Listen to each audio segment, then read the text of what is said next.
Hello ಎಲ್ಲರಿಗೂ, ನನ್ನ ಹೆಸರು ಮಂಜುನಾಥ್. ನಾನು ಈ ವಿಡಿಯೋದಲ್ಲಿ ನಿಮಗೆ ಕ್ವಿಕ್ ಆಗಿ ಯಾವ ರೀತಿ ಸುಲಭದಲ್ಲಿ ನೀವು ಕೋಡಿಂಗ್ ಕಲಿತು ಡೆವಲಪರ್ ಆಗ್ಬೋದು ಅಂತೇಳಿ ಎಕ್ಸ್ಪ್ಲೇನ್ ಮಾಡ್ತಾರೆ. ಫಸ್ಟ್ ವಿಷಯ ಅಂತ ಹೇಳಿದ್ರೆ, ನೀವು ಕೋಡಿಂಗ್ ಅನ್ನು ಆನ್ಲೈನ್ ಅಲ್ಲಿ ಕಲಿಬಹುದು. ಯಾವ ರೀತಿ ಅಂತ ಹೇಳಿದ್ರೆ, ಈಗ ಯೂಟ್ಯೂಬ್ ಅಲ್ಲಿ ಹಲವಾರು ರೀತಿಯ ವಿಡಿಯೋಸ್ ಗಳು ಅವೈಲೇಬಲ್ ಇದೆ ಕೋಡಿಂಗ್ ಕಲಿಸ್ಲಿಕ್ಕೆ. ಈಗ ನಿಮಗೆ C++, Java script, Java, Python, ಮತ್ತೆ ವೆಬ್ ಡೆವಲಪ್ಮೆಂಟ್, HTML, CSS ಯಾವುದೇ ರೀತಿಯ ವಿಷಯಗಳನ್ನು ಕಲಿಬೇಕಿದ್ರು ಸಹ ನೀವು ಯೂಟ್ಯೂಬ್ ಅಲ್ಲಿ ಒಂದು ಸರ್ಚ್ ಹಾಕಿದ್ರೆ ಇಮಿಡಿಯೇಟ್ಲಿ ನಿಮಗೆ ಸಿಗ್ತದೆ. ಕನ್ನಡದಲ್ಲಿ ಸಹ ತುಂಬಾ ವಿಡಿಯೋಸ್ ಗಳು ಅವೈಲೇಬಲ್ ಇದೆ, ಇಂಗ್ಲಿಷ್ ಅಲ್ಲಿ ಅವೈಲೇಬಲ್ ಇದೆ, ಹಿಂದಿಯಲ್ಲಿ ಅವೈಲೇಬಲ್ ಇದೆ. ಸೊ ಅದರಿಂದಾಗಿ ನೀವು ಯಾವ ಲ್ಯಾಂಗ್ವೇಜ್ ಬೇಕು ಆ ಲ್ಯಾಂಗ್ವೇಜ್ ಅನ್ನು ಯೂಸ್ ಮಾಡಿ ಯೂಟ್ಯೂಬ್ ಅಲ್ಲಿ ಫ್ರೀಯಲ್ಲಿ ನೀವು ಕಲಿಬಹುದು. ಮತ್ತೆ ಆನ್ಲೈನ್ ಕೋರ್ಸಸ್ ಗಳು ಸಹ ಅವೈಲೇಬಲ್ ಇದೆ ನಿಮಗೆ. 499, 1000, 2000, 3000, 5000, 10,000 ಇಂತ ಹಲವಾರು ರೀತಿಯ ಪ್ರೈಸಿಂಗ್ ಅಲ್ಲಿ ನಿಮಗೆ ಆನ್ಲೈನ್ ಕೋರ್ಸಸ್ ಗಳು ಅವೈಲೇಬಲ್ ಇದೆ. ಸೊ ಅದರಿಂದಾಗಿ ನೀವು ಫಸ್ಟ್ ಗೆ ಫ್ರೀ ಆಗಿ ಯೂಟ್ಯೂಬ್ ಅಲ್ಲಿ ಕಲಿತು ಸ್ವಲ್ಪ, ಮತ್ತೆ ನಿಮಗೆ ಬೇಕಿದ್ರೆ ಅಂಡರ್ಸ್ಟ್ಯಾಂಡ್ ಮಾಡ್ಲಿಕ್ಕೋಸ್ಕರ, ಎಕ್ಸ್ಟ್ರಾ ಕಲಿಲಿಕ್ಕೋಸ್ಕರ ನೀವು ಅಂತ ಆನ್ಲೈನ್ ಕೋರ್ಸಸ್ ಗಳನ್ನೆಲ್ಲ ಪರ್ಚೇಸ್ ಮಾಡಬಹುದು. ನನ್ನ ಚಾನಲ್ ಅಲ್ಲಿ ಸಹ ಕೆಲವು ವಿಡಿಯೋಸ್ ಗಳಿವೆ,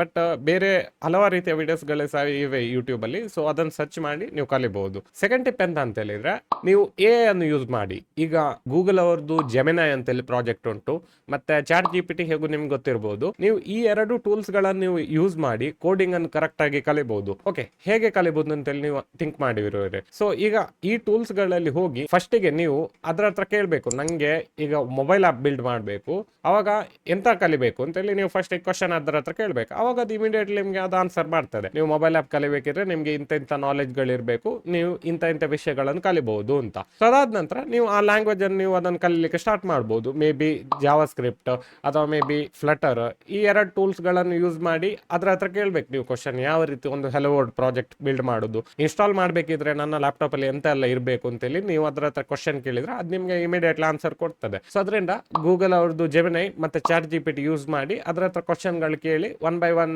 ನೀವು ಕೋಡ್ ಅನ್ನು ಕಲಿಬಹುದು. ಥರ್ಡ್ ಟಿಪ್ ಅಂತ ಹೇಳಿದ್ರೆ, ನೀವು ಕರೆಕ್ಟ್ ಆಗಿ ಕಾಲೇಜಿಗೆ ಹೋಗಿ ಡಿಗ್ರಿ ಕಲೀರಿ. ಸೊ ಈಗ BCA, ಇಂಜಿನಿಯರಿಂಗ್ ಮತ್ತೆ ಡಿಪ್ಲೊಮಾ ಕಂಪ್ಯೂಟರ್ ಸೈನ್ಸ್ ಗಳಲ್ಲಿ ಅವೈಲೇಬಲ್ ಇದೆ. ಸೊ ಅದರಿಂದ ನಿಮ್ಗೆ ಕರೆಕ್ಟ್ ಆಗಿ ನೀವು ಅಲ್ಲಿ ಹೋಗಿ ಕಲ್ತು ಯಾವ ರೀತಿ ಕೋಡಿಂಗ್ ಕಲಿಯುವುದು, ಯಾವ ರೀತಿ ಪ್ರಾಜೆಕ್ಟ್ಸ್ ಗಳು ಬಿಲ್ಡ್ ಮಾಡುದು, ಅಥವಾ ಆಬ್ವಿಯಸ್ಲಿ ನಿಮ್ಮ ಕಾಲೇಜ್ ಒಳ್ಳೇದಿದ್ರೆ ಯಾವ ರೀತಿ ಕ್ಯಾಂಪಸ್ ಗೆ ಪ್ಲೇಸ್ಮೆಂಟ್ ಮಾಡಬಹುದು, ಇಂತ ಹಲವಾರು ರೀತಿಯ ವಿಷಯಗಳನ್ನೆಲ್ಲ ಕಲಿಬಹುದು. ನೀವು ಡಿಗ್ರಿ ಮಾಡಿದ್ರೆ ನಿಮ್ಮ ಆಪರ್ಚುನಿಟಿ ತುಂಬಾ ಹೆಚ್ಚಾಗ್ತದೆ. ಮತ್ತೆ ಆಬ್ವಿಯಸ್ಲಿ ಒಂದು ಪ್ರೊಫೆಷನಲ್ ಆಗಿ ಕಲಿಯುವುದು ಉಂಟಲ್ಲ, ಅದ ಎಕ್ಸ್ಪೀರಿಯನ್ಸ್ ಒಂದು ಬೇರೆ ರೀತಿ. ಎಂತಕ್ಕಂತ ಹೇಳಿದ್ರೆ ಫ್ರೆಂಡ್ಸ್ ಗಳು ಇರ್ತಾರೆ, ಮತ್ತೆ ಬೇರೆ ಫೆಸ್ಟ್ ಗಳಾಗ್ತದೆ, ಕಾಂಪಿಟೇಷನ್ ಗಳು ಇರ್ತದೆ. ಸೊ ಅದರಿಂದಾಗಿ ನಿಮ್ಗೆ ಇಂಟ್ರಾಕ್ಷನ್ ತುಂಬಾ ಆಗ್ತದೆ. ಮತ್ತೆ ಎಂತ ಡೌಟ್ ಇದ್ರೆ ಲೆಕ್ಚರರ್ ಹತ್ರ ಕರೆಕ್ಟ್ ಆಗಿ ಕೇಳಬಹುದು. ಬೇರೆ ಬೇರೆ ರಿಸೋರ್ಸ್ಫುಲ್ ಪರ್ಸನ್ಸ್ ಗಳು ಬರ್ತಾರೆ ನಿಮ್ಮ ಕಾಲೇಜಸ್ ಗಳಿಗೆ, ಅಲ್ಲಿ ಅವ್ರ ಹತ್ರ ಕೇಳಿ ಅವ್ರ ಹತ್ರ ನಿಮ್ಮ ಡೌಟ್ಸ್ ಗಳನ್ನೆಲ್ಲ ಕ್ಲಿಯರ್ ಮಾಡಬಹುದು. ಸೊ ಅದರಿಂದ ನೀವು ಕರೆಕ್ಟ್ ಆಗಿ ನಿಮಗೆ ಆಪರ್ಚುನಿಟಿ ಇದ್ರೆ ಡಿಗ್ರಿ ಅನ್ನು ಮಾಡಿ. ಈಗ ನೀವು PUC ಅಲ್ಲಿ ಇದ್ರೆ ಅಥವಾ ನೀವು ಯಾವ್ದಾದ್ರು ಒಂದು ಡಿಗ್ರಿ ಅಲ್ಲಿ ಆಲ್ರೆಡಿ ಮಾಡ್ತಿದ್ರೆ ಆದಷ್ಟು ನೀವು ಮಾಸ್ಟರ್ಸ್ ಡಿಗ್ರಿ ಅನ್ನು ಮಾಡ್ಲಿಕ್ಕೆ ಸಹ ಟ್ರೈ ಮಾಡಬಹುದು. ಫೋರ್ತ್ ಟಿಪ್ ಅಂತ ಹೇಳಿದ್ರೆ, ನೀವು ಡಾಕ್ಯುಮೆಂಟೇಶನ್ ಗಳನ್ನು ಓದಿ. ಈಗ ನಿಮ್ಗೆ ಜಾವಾ ಸ್ಕ್ರಿಪ್ಟ್ ಕಲಿಬೇಕಿದ್ರೆ ಜಾವಾ ಸ್ಕ್ರಿಪ್ಟ್ ಇದು ಡಾಕ್ಯುಮೆಂಟೇಶನ್ ಉಂಟು, ರಿಯಾಕ್ಟ್ ಕಲಿಬೇಕಿದ್ರೆ ರಿಯಾಕ್ಟ್ ಡಾಕ್ಯುಮೆಂಟೇಶನ್ ಉಂಟು, C++ ಕಲಿಬೇಕಿದ್ರು ಸಹ ಅದರ ಡಾಕ್ಯುಮೆಂಟೇಶನ್ ಉಂಟು. ಇಂತ